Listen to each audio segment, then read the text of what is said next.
Ito yung masarap na may kagrupo ka. At hindi na sa masarap. Ito yung maganda sa may grupo ka na sinasamahan.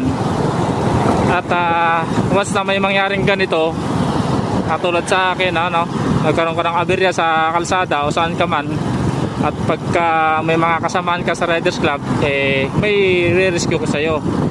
Walang alinlangang tutulong sa'yo mga kasamaan pagka may ganito kang kagrupo. So yan, sulit dyan si Bro Ralph. Yan bro, sige.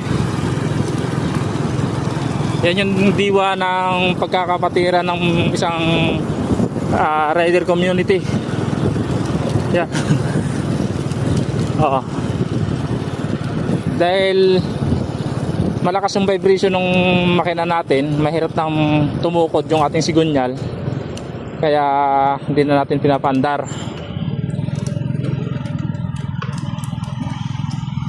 Yan.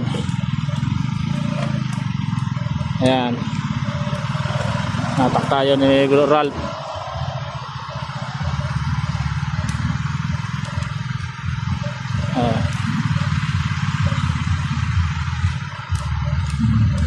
Ayan, natak tayo. Teka lang bro, antayin mo natin.